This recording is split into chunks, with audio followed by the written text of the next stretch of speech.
What's up, guys? This is Steve Cardenas, aka Rocky the Red Power Ranger, and you are watching the Infinite Taylorverse.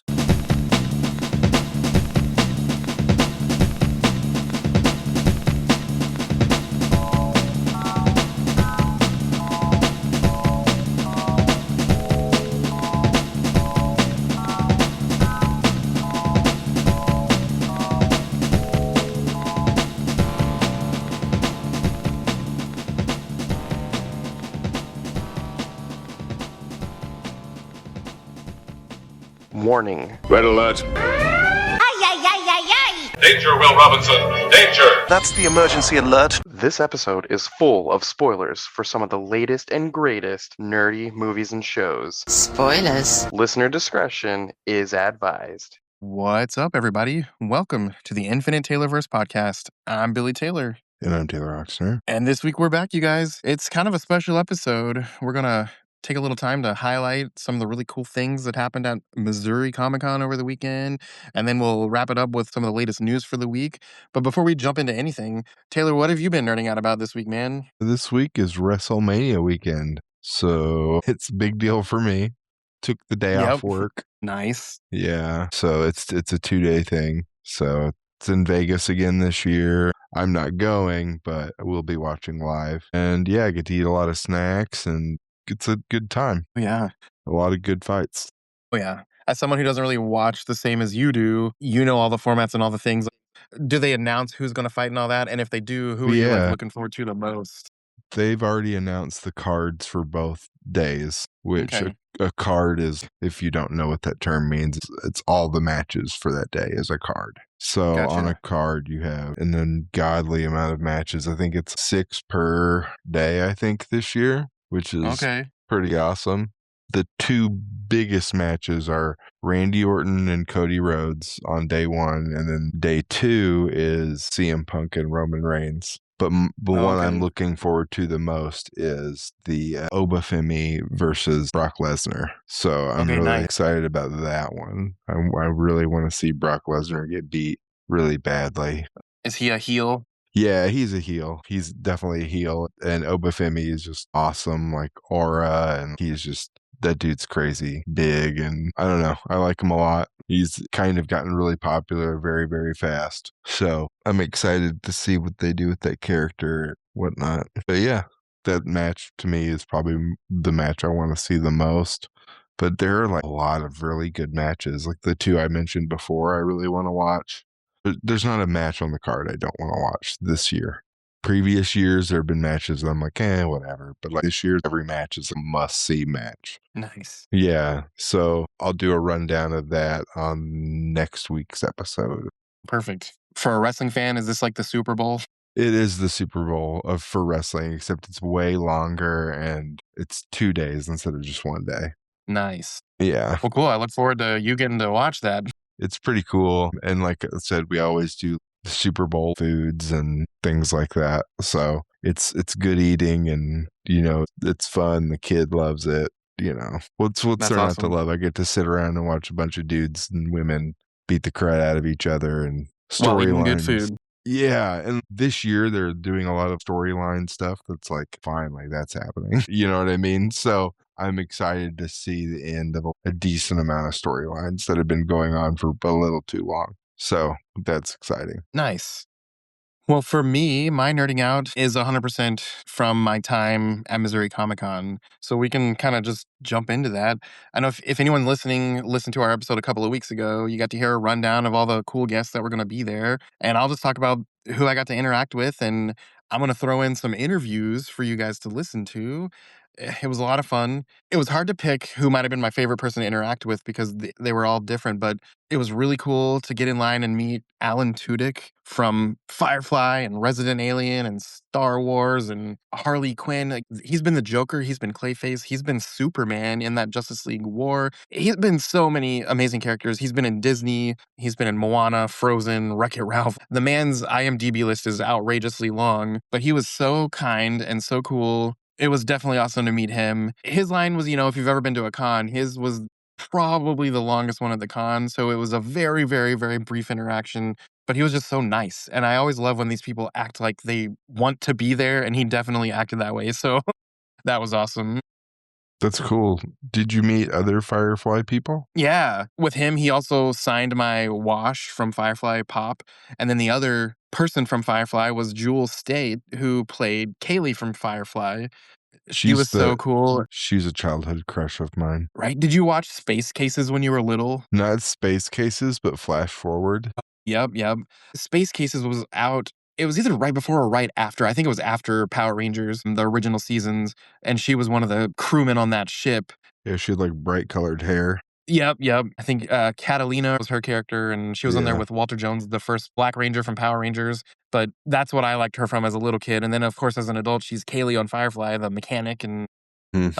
she was so nice also. It's funny, you've been to these things. Sometimes people don't act like they want to be there, and I didn't have a single instance of that this weekend. And she signed my Kaylee from Firefly Funko Pop. That was cool. And another cool one was Jamie Presley, who, if you've ever watched Joe Dirt or Not Another Teen Movie or My Name is Earl, Yeah. she's the woman from all of those things, and it's real funny. Definitely back in the day, that was a definite childhood crush. That woman was in so many things I loved, and it's really funny. She took a photo with me, and my kid was with me, Oliver, and a few seconds later, she's like, "Hey, get over here," and she made him take a photo with us too. And when we walked away, I said, "Oliver, that might not have meant anything to you right now, but when you're in high school, that's gonna mean a lot to you."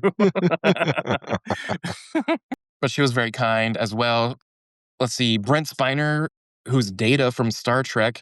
I met him in the past, like a decade ago, with my dad, which was awesome. But it was cool to go back and meet him again with my kid and get a picture similar to the one I took with my dad. And then he signed my Data Funko Pop. That was really cool. Armin Shimmerman, for fans of the Star Trek franchise, he was the Ferengi Quark from Deep Space Nine. Quark is such a pot stirrer kind of a character. He's not a villain, but he's not a good guy either. He's a character you love to hate. But it was cool to meet him, and he's such a not bad person in real life. He was so nice, and he signed my Quark Funko Pop. And the next person on my list here, I got to meet again because I've met him in the past, and you probably heard that intro to this episode. It was Steve Cardenas, the second Red Ranger from Mighty Morphin Power Rangers. Thanks to him again for that shout out, that opening to our episode today. But he was kind as well, and we got to talk about Power Rangers. And this was, I think, the third time I've met him. Met him originally a long time ago when I volunteered at a con, and he came to a signing in Kansas City for charity a couple of years ago. And then, of course, this weekend got to talk to him again, and it was fun talking about I finally completed the loop of meeting every Mighty Morphin Power Ranger a couple of years ago when Catherine Sutherland was on our podcast here, and he thought that was cool that I've met them all. And now I got to somehow meet the villains and Bulk and Skull, the bullies. I got to round it out. Yeah. Let's see. This one was so cool, and it was such a nostalgic throwback to times with my grandma or my aunt way back before they passed away. But I got to meet Vicki Lawrence from the Carol Burnett Show and Mama's House. Did you ever watch any of those growing up? You know what? Not on purpose, if that makes sense. Right. Absolutely same here. I never watched them on purpose, but if I was with my grandma or with my aunt, who was also a little bit older, that show seemed to always be on. But yeah, she was such a cool lady, and I told her about that, and how much those memories mean to me, and she was really sweet and asked me a little bit about me, and we took a picture together, and she was really cool. Okay, the next one on the list. This one was really cool. I got to meet Grandmaster B himself, Dave Faustino, who you probably know as Bud Bundy from Married with Children. I watched that show back in the day when I was way too young to be watching Married with Children. Is that something you kind of watched or snuck and watched when you were younger? Oh, I wasn't allowed to watch it. And it was like one of those things where I was like, I don't understand, but I don't really care. I was more Yeah. upset about not being able to watch Power Rangers or Ninja Turtles at first. Gotcha. A parent who didn't let you watch Married with Children, that one was at least justified as a kid. Yeah. But yeah, that show was hilarious. But fast forward to more current times, he's the voice of several characters on several cartoons. And most notably, he's Mako on Legend of Korra, who's easily the male lead of that show. And it was really cool to talk to him about all of those things. So let me stop here for a second, and you guys take a listen to me getting to talk to Dave Faustino. What's up, guys? It's Billy here, and I'm at Missouri Comic-Con with the legendary Legendary. Grandmaster B himself, Mr. David Faustino. How you Hello. doing, man? I'm well, thank you, man. Yeah, thank you for the legendary status. I'll take it. Oh, I'll for take sure. it. So for people of my age, we met you as Bud Bundy, Mm. and then I got my own children, my students. I love it. We know you as Mako from, Legend of Korra. Yeah, and yeah. I guess my main question for you today is, how does it feel knowing you're part of all these things that just brought people so much joy throughout the years, man? It's weird because like I was such a part of it and I was just a part of my life growing up. So you don't really get the sort of like mark that you made until you come to these things. Yeah. And you see people, you see people in the street. So it's been really cool. And like to be able to like go to a different generation with like Legend of Korra, How to Train Your Dragon, like being able to watch those with my kids is the biggest gift. Like, my son's only 4 and I'm able to like sit down and watch, race Dragons Race to the Edge, and he gets to see me be a bad guy, and it's great, man. And my daughter loves Legend of Korra. That's awesome. Yeah. Dude, Legend of Korra is so great. When you were, taking part of that initially, is Avatar: The Last Airbender something you watched really, or No, not at first? Quite honestly, like I never was into sci-fi stuff. I grew up like watching heavy dramas or just out and out comedies, and that's kind of what I gravitated toward. And then I just auditioned for this show called Legend of Korra. I had no idea what it was. I didn't know it had this built-in fan base. And so when we went to our first Comic-Con in San Diego, it was mind-blowing. I mean, people were lining up at 9 p.m. for a 9 a.m. show. It was just mind-boggling. So really grateful to be a part of it. And Mike and Brian, the writer-creators, 2 of the smartest, coolest guys, and their writing is brilliant. It's so good. My family and I'm trying to think. It was probably 2020. Avatar predates that quite a bit, but that's when COVID, hit, and we were just all trying to find stuff to do. Yeah. My family fell in love with all things Avatar, and then I remember sitting there watching Korra eventually, and I'm like, I know that voice. And I look it up. I'm like, oh my gosh, that's so funny. Mako is Bud Bundy. From Bud Bundy to Mako, right? Right. It's funny about that is like I'll have signatures, right? I'll have the Bud Bundy shots and the Mako. And most people come up for Married with Children, so I'm used to writing Dave Faustino, Bud Bundy, and then somebody will come up for the Mako, and I've written Bud Bundy on the Mako ones on accident several times. Whoops. Yeah. That's awesome. Yeah. So, last Avatar question. If you personally, David, if you were a bender, what kind of a bender do you think you would be? I think I dig fire, but I think I'd be a waterbender. Yeah. Yeah, there's just something so like magical and powerful about the waterbending. Yeah. To me, more so than the firebending. That's awesome. Yeah. Maybe a bloodbender. Right, yeah. Those guys are creepy. Yeah, super creepy. And last question, if you had any advice for some young people these days, my students, my kids, what kind of advice would you have for these people? Anything about anything? I mean, I know it sounds cliche, but like you got to start here, with positive thinking and believing in yourself. And I have a little trick that I like to do. It's kind of like woo-woo, but like my dad taught this to me when I was a kid before I got Married with Children. I always wanted a series. And he was like, the trick is if you believe in prayer or not, start being thankful for the thing you want, like you already have it. And so I started doing that, and I got Married with Children, and like it kind of fell away from me a little because you become an adult and you like life hits you. But if you can stay focused on like being grateful for what you want before you get it, it tends to happen. So that's one thing. And you just gotta grind. You gotta go. Once you get that inspiration, go. Yeah. Perfect. And stay away from drugs and alcohol. Don't. Seriously, though. Well, hey, thanks for coming out to Springfield, man. And it's been such an honor to meet you. And this is awesome. Thanks for being a fan. Thank you, guys. Peace. All right. That was so cool. I'm glad he did that for us. So thank you, Dave, for hopping on the show. The next one on the list was Mr. Bill Farmer, who anyone who loves Disney, loves voice acting, knows that Bill Farmer has been the voice of Goofy for over 40 years at this point, and he's been in countless animated things. And this is a crazy throwback. He was in RoboCop. He was the news reporter that showed up often in multiple scenes in RoboCop. That was pretty cool to learn. That is cool. Yeah.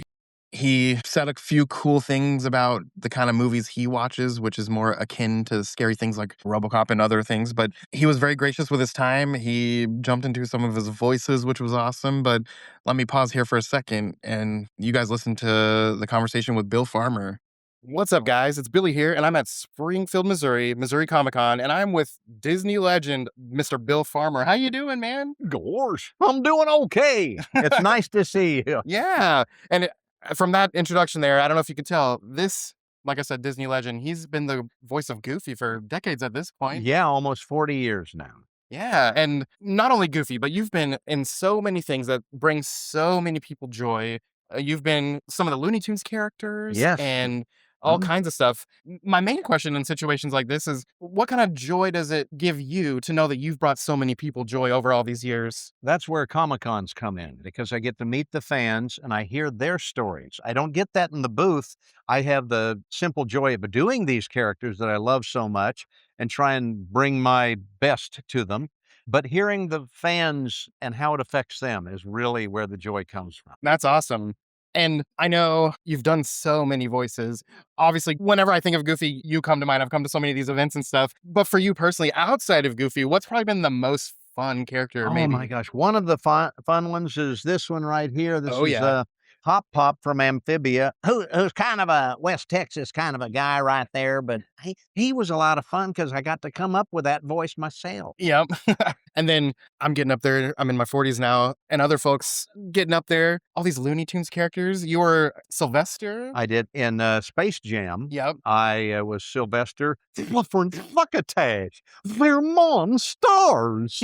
And Foghorn Leghorn was a big old chicken. And Yosemite Sam, who's Oz hate rabbits, which is the toughest one on the throat, but a lot of fun to do. I'll bet.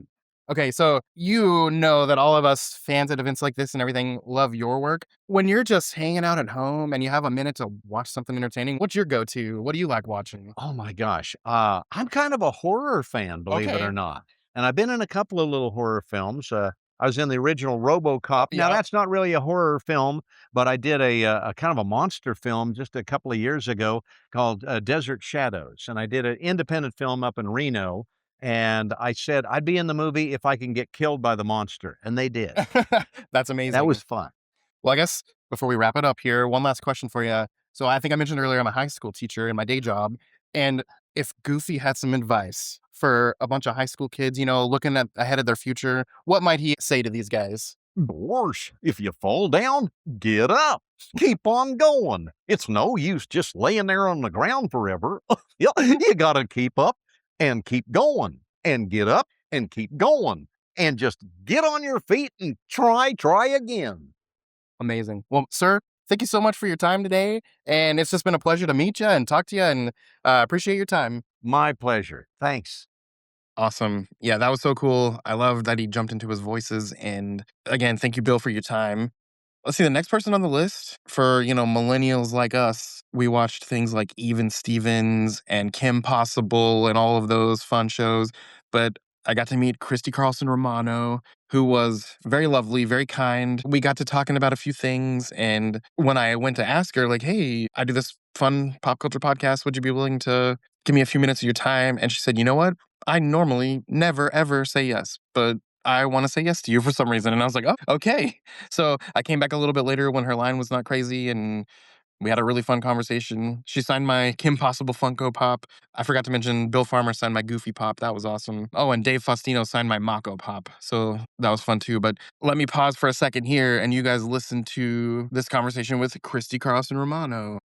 What's up, guys? It's Billy here, and I am at Missouri Comic-Con with the lovely Miss Christy Carlson Romano. Christy, how are you doing today? Good. How are you? I'm doing great. Good. This is so cool, so surreal. I'm sure you get that a lot, but you are a big part of a bunch of people's lives for many years now. And I guess my main question that I usually ask when I have the opportunity with you guys is, how does that feel knowing you've been a part of all these different franchises and things that just bring people so much joy all the time?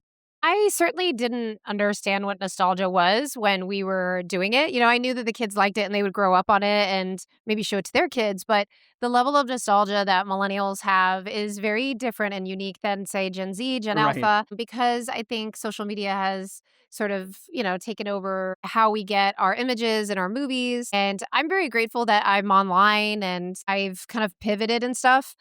But at the same time, I'm so grateful for the amount of different things that I was able to do. So it's not just like one thing. Although I will say, if a fan of mine is on the younger side, they're going to know Kim Possible and they're like, yeah, I guess I had an older sibling that watched you and, so it's like a mixed bag, but I never assume anything and like, oh, if you know me from this, it is what it is. Right. And I know now, I'm in my 40s and Yeah. things like that. There's a lot of stuff that I get to enjoy with my own kids. Like now that Yeah. you kind of have your family and things, what are stuff that you guys kind of enjoy together? And when it comes to all this entertainment stuff, Yeah. Well, it's an interesting thing because, with so much stuff out there, you really have to make the choice as a parent to say, okay, like my daughter's was introduced to Poppy's Playtime on YouTube and it's a horror movie game. And I was like, okay, I don't know what this is. And then like she fell into the dark rooms and then she was, she's 9. And so I was like, wait, we have to make sure that like there's lots of fandoms out there. And I don't want to be like too controlling as a parent. But also, some things just might be too scary for her at a certain age. But I will say that I love that Harry Potter's coming back. oh yeah. I am so excited Harry Potter's coming back. I'm a huge pothead. Wait, that could get clipped wrong. This is a family friendly. Potterhead. Potterhead. We knew what you meant. We knew what you meant. I love that for us. I That's do. amazing. Yep. Don't do. Yeah, don't. You guys listen to your teacher and famous celebrity Christy Carlson Romano. So That's- yeah. That is amazing. Yeah. So, any words of advice for a bunch of high school aged kids, that might be seeing I have folks great living their advice. dreams? What I want you to know is that this person asked me that same question yesterday. And I was like, what would you tell kids right now? And I would just say, stay offline as long as Yeah. possible. Like, no, for real though. Like, go outside and touch grass. Please, it will make you not only a better person, but a more interesting person. And you will have a better life. And like, millennials did that. We want that for you. We want you to like stay out late and cause a little bit of like good trouble and just live your life because it goes by very, very fast. And when you're young, you should celebrate being young and not having to have a job or, like living under your parents' roof and all that. Just be grateful that, you have that kind of freedom for the little moment that you have it. So yeah, stay offline, go outside. And I know you have some really cool podcasts. I listen to some of them. Well, Guys, okay, so not anymore. I'm not Oh. currently. No, you're good. I keep saying you're good. You're fine. no, But I used to have a bunch of podcasts. I have a YouTube channel. Mostly right now, I'm promoting my memoir. So Okay. in the fall, I have a memoir coming out. It's called Once Upon a Train Wreck, and I'm pretty excited about it. And it's really just starting to pick up steam. I'm starting to promote it. And being at the cons is really helpful because I could actually share it with people. And really happy just to be out there talking about all this stuff. Oh, and I have a Hallmark movie. nice. Really cool Hallmark movie that's going to be on this Christmas at Disney World. It's a Disney World Hallmark Okay. collaboration. Very cool. I'm a Yeah. sucker for Hallmark movies. You will so- like this one, I promise. Awesome. It is a good. Well, thank you so much for a few minutes of your time. You are welcome. And thanks for coming out to the Midwest. And I hope you have safe travels back home. I will absolutely, and All right. I'm not a pothead. I promise. Potterhead, guys. Potterhead. I'm Slytherin. What am I? What are you? What's your house? Gryffindor. I took the test. I know. think I'm Ravenclaw. Yeah. I think I'm Ravenclaw. That tracks. That's good, though. That's a good school. Good I love little it. house. Yeah. I love it. Okay. Well, thank you so much. You're welcome. Okay, yeah, that was so cool to talk to her about that stuff. And again, thank you, Christy, for your time. And the final person on my list is the actor Lucas Grabeel, who you probably know him, listeners, as Ryan from the siblings Ryan and Sharpay from High School Musical. But he's been in so many other things. For me, the cool thing was he was in Smallville. And somewhere around season 4, I believe, he played a young, preteen Lex Luthor when they did a flashback scene in a few episodes. And then fast forward to the final season when they clone Lex/Clark and create Connor Kent, aka Superboy. He came back and played Superboy in season 10. And so when I met him, I had him sign this really cool Superboy photo and we got to talking. And he also had a fun conversation that we have right here for you guys to listen to. So let's check that out. What's up, guys? It's Billy here, and we are at Missouri Comic-Con, and I'm standing with Mr. Lucas Grabeel. How you doing, man? I'm doing great. Happy to be here. Awesome. And we're in Springfield, which is kind of your backyard, right? It is. It's my hometown where I was born and raised. It's crazy to be back here and to see the convention world take over my hometown, which is two of my, things that make me, convulging together, which is great. That's awesome. I know I mentioned earlier today that my own personal loves, sci-fi stuff, musicals, boom. And you're in both of these franchises, these universes out here. And so for you, what's it been like, knowing that you're a part of all these different things that bring so many people joy over the years, man? It's been I've been so lucky and so fortunate to have so many projects that are meaningful, not only to myself, but to others. with the obvious High School Musical being such a worldwide phenomenon, but I grew up with superheroes and Superman and Batman, and to be in Smallville was such a great thing, and being in Switched at Birth, being able to highlight ASL and the deaf culture to the world was also such an important thing, and that's why coming to conventions is so great, because I get to meet these people and personally hear these stories and see that validation of what our storytelling does out in the world, which is great. That's awesome. That has to be such a rewarding feeling, just getting that feedback from all these people. It is. It is. Sometimes you feel like a bit of a court jester when you're an actor, and to hear the personal stories, it makes it real. And I know from my own life, movies and music have saved me, and so I know how much it means to me, and to see how much it means to other people is such a great full circle thing. That's awesome. You've also done a handful of animated stuff. What was it like doing characters like Pinky Malinky and things like that? Pinky Malinky is one of my favorite jobs ever, period. Animation is my favorite thing. If I had to make a deal with the devil and never step foot on a set before again, but only do animation, I would be totally fine with it, because there's just nothing better than hanging out in a studio and making silly voices.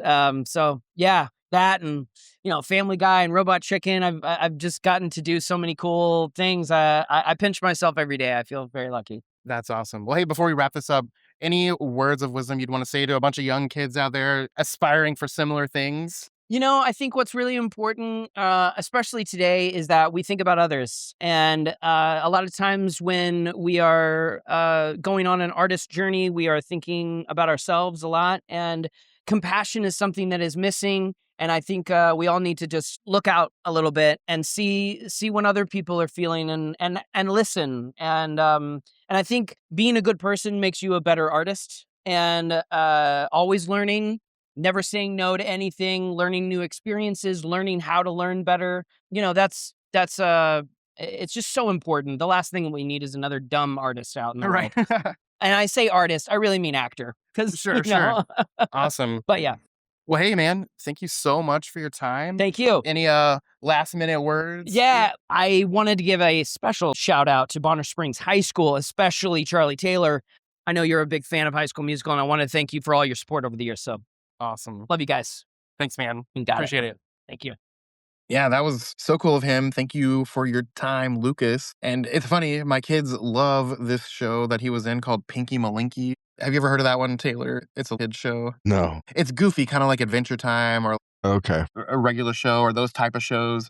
But it was on Nickelodeon, and I had no idea. I've seen every episode of that show 50 times this past 3 or 4 years, and he was the main character in that. So that was funny to learn. But man, they were all so cool. And big shout out to all the folks at Missouri Comic-Con for giving us this opportunity. And yeah, Missouri Comic-Con was so much fun. I've said this 1,000 times. It is slowly becoming my favorite con to go to in the year. There was so much going on. The cosplay was amazing. There was a lot of people that came out with great things on and representing a ton of amazing fandoms. The new venue was very cool. Just like any convention, when you try something new, there's pros and cons.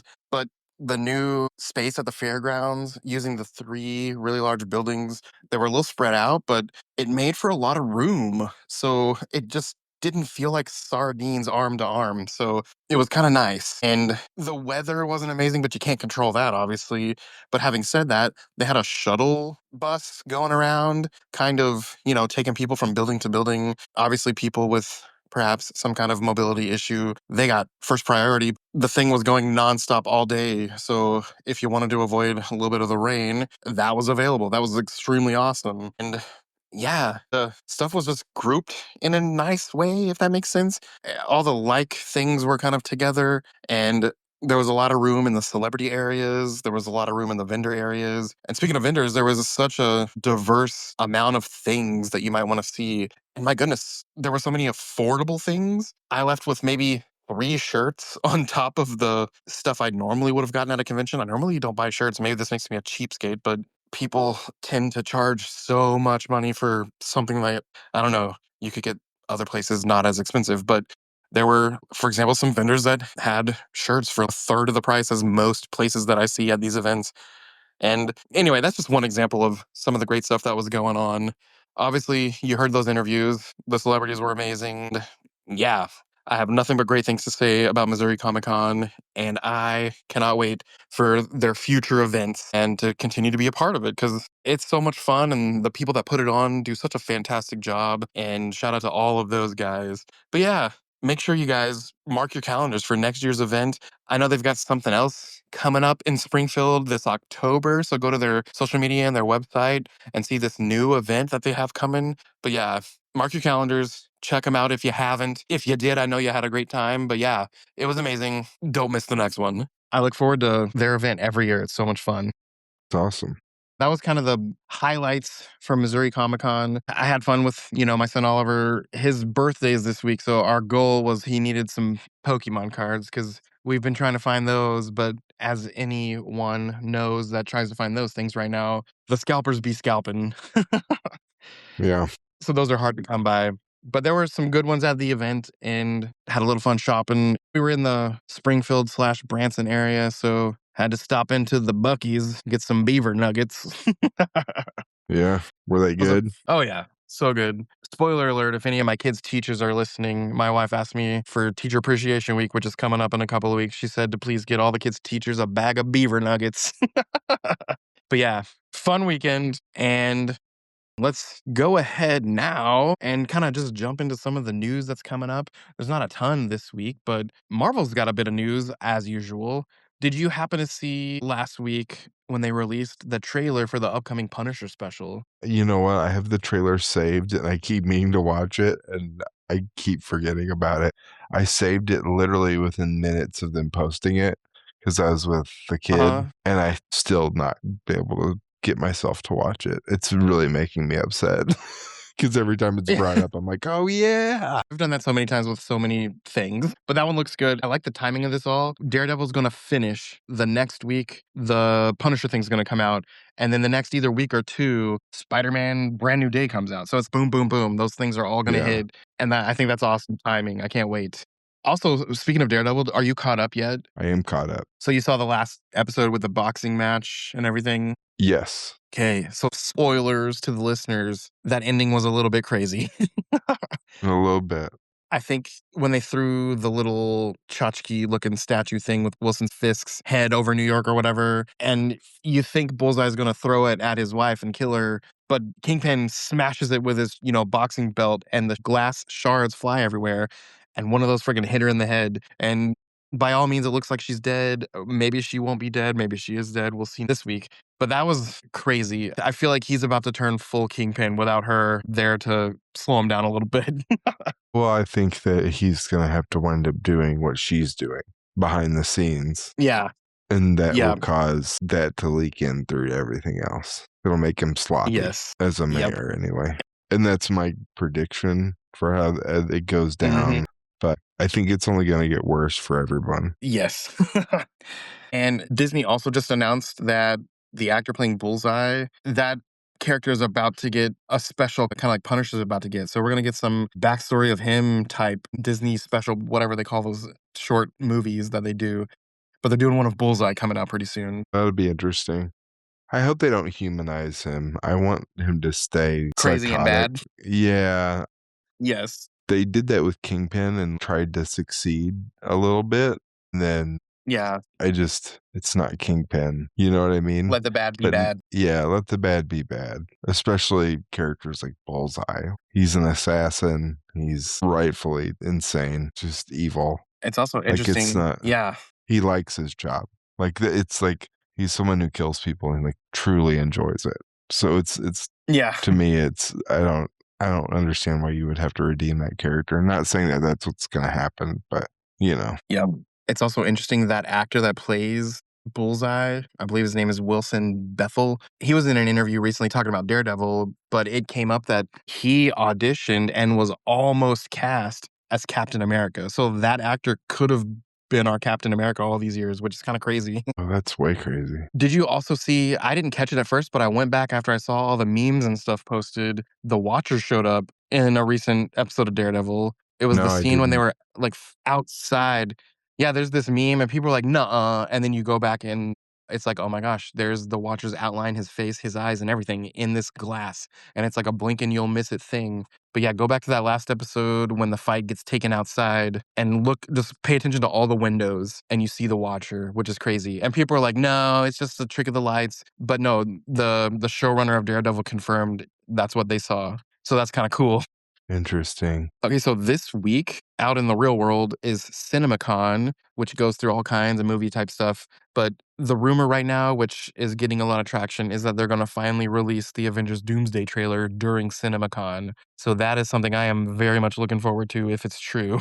Yeah, also there were some pre-screenings of Doomsday, and people were saying that it's amazing. Yes, my next note here says the same thing. The reviews have not been pretty for Marvel in several years, which I'm very optimistic and easy to please, but all the reviews are saying that Doomsday is literally the best Marvel movie that has ever existed. So we'll Insane. see if that's true or not, but I'm excited for it. Well, it's the Russos. I trust them. Yeah. Speaking of all these movies and stuff, we know Spider-Man's coming sooner than that. And did you see that some images got leaked and we get our first glimpse at the Gray Hulk? Did you happen to see any of that scrolling online this Yeah, weekend? I did. It looks interesting. I didn't think it looked that much different, Yeah. honestly. I was about to say, it did not look different to me whatsoever, just gray instead of green. Mm-hmm. There's another weird rumor floating around that Brand New Day takes place after Doomsday. And I don't know if that's true or not, but I wonder what would be the logic behind that if that is the case. Doesn't make sense to me. Yeah, me neither. I don't know how that would serve the story. Let's see, that's it for Marvel this week. Over with DC, James Gunn announced that Universal Studios has this new attraction called the Superman Experience. And it apparently is canon to the new DCU if you go experience that ride and everything. But people are freaking out because there's a part of it where Darkseid appears. And I guess when you go to these things, you're technically not supposed to take pictures or videos and post them online. But, you know, people be people and someone took some pictures and whatnot. And we got to see what Darkseid looked like, assuming, you know, if what he said about this being canon or whatever, if this is what his Darkseid's going to look like, you can go online and Google Darkseid Superman Experience and see kind of what he looks like. If this is what they go with, he definitely looks way more comic bookish than what we got in the Snyder movies. Does he look like just massive and gray? Yeah, massive and gray, and his outfit's a little more blue than he was in the Snyder movies. But yeah, you can go see Darkseid if you want. It's kind of cool. Yeah. The last couple of years, were you watching the new cartoon, My Adventures with Superman? You know what? I started it and I never finished it. Yeah, so they did season 1. The next year they did season 2. And it's been 2 years almost. Well, let me back up. By the time we get season 3, it will have been 2 years between the seasons. And I'm not really sure what the hiatus is all about. But anyway, Jack Quaid, who we all know from The Boys and a ton of other stuff, he's the voice of Superman in that cartoon. And he was just interviewed and said, good news, season 3 will be out later this year. And the delay is almost over. But yeah, after a nearly 2-year hiatus, that show's coming back. And I'm excited because I really like it. That's good. Over with Star Wars. Last week, we got the 2-episode premiere of that Darth Maul Shadow Lord show. I thought it was amazing. I'm excited to watch it. I haven't seen it. Yeah, it's so good. Dives into his lore and his rise as a crime boss between seeing him in Clone Wars and then all the Skywalker stuff. So it's just nice filling in that gap. And so far, it's off to a good start. Awesome. Lucasfilm also announced that Obi-Wan Kenobi Season 2 just started production. So there was questions as to whether that we're going to get more of that because that first season really just gave us that story of a little bit of the time between the prequels and the new stuff. So there was up in the air like whether or not we're going to get new stuff from the Obi-Wan show. But anyway, they greenlit it and production has already started. So more Star Wars coming our way. I wonder if we'll get Plagueis stuff. I hope so. When they canceled that Acolyte show, it sounded like, oh man, all hope is lost for that. But something recently said we will get a project that he's going to show up in. So that's good to hear. It's a good time to be a nerd right now watching TV because on top of Star Wars, Darth Maul, on top of Daredevil, we're still getting season 4 of Invincible, which has been amazing. And season 5 of The Boys premiered last week with 2 episodes. Have you had a chance to watch those yet? I'm an episode behind in Invincible, and I haven't started Boys yet. Gotcha. Well, we all know how The Boys is. It's crazy. It is no less crazy than it has been. No spoilers yet, but there's a shocking death. There's all kinds of stuff. They are starting off their final season with a bang. I think I mentioned a little while back that I was a fan of the show Malcolm in the Middle, and recently I binge watched the entire series, which was a quick watch because they're only 20-minute episodes. But over the weekend, I watched the whole reboot, the Malcolm in the Middle Life Still Unfair revival show. And oh my gosh, it was so good. It was so nostalgic. All kinds of cameos and Easter eggs that throw back to the original stuff that half of it I probably would not have remembered if I did not recently binge it, but it was good. It was so much fun to watch. Good. It's funny, Bryan Cranston being the goofy dad all those years ago, and then he comes out to be, Heisenberg from Breaking Bad, and then watching him return to that role again was just funny. It's like he jumped right into he was just as goofy as back in the day. That probably ruins a fan theory that says they're the same person and that him is like the Heisenberg. It was him starting a new family. Well, that's funny. Yeah. I forgot to mention, speaking of the boys earlier, we know that Jensen Ackles plays Soldier Boy, and we know that Jared Padalecki has been cast as somebody, but he just announced that his character is the character called Mr. Marathon, who is a speedster. So that guy's going to show up later in this final season, and it's a supernatural reunion in season 5 of The Boys. Which is the final season. I know. And then they're going to be doing that prequel series, which I think is going to be called Vought Rising. And it's going to focus around Soldier Boy, Jensen Ackles' character, which he has recently said in an interview is going to be pretty nuts. I'm sure it will be. Once all these shows are done, I want to watch them in chronological order. Yeah, it'll be interesting to see that time frame. Back in the day with, we already got that one character from the World War II era. So we'll see how the show gets crazy and very not politically correct at times. I can only imagine when they put it in that time period. Yeah. But hey, that is all the news for this week. I'm excited for, all the things to come. And we are so close to the new Spider-Man movie. We've only got, 4 more Daredevils, and then we get the Punisher, and then we get the Spider-Man movie. It's going to be awesome. Yeah. It's good to be a Marvel fan. Right? It's good to be any kind of a nerd right now. Yeah, this movie's jam-packed with amazing stuff between Marvel, DC, Star Wars. We got Supergirl, Spider-Man, Mandalorian, and Grogu coming out. And there's a few other things that I can't even think of right now that I'm excited for. But you're right, it is a good time to be a nerd. But hey, as for us here at the Taylorverse, I've been Billy Taylor. I'm Taylor Oxner. And thanks again. Special shout out to all the Missouri Comic Con folks and all you listeners. Come back next week, guys. Same Taylor channel, same Taylor time. Bye. Bye.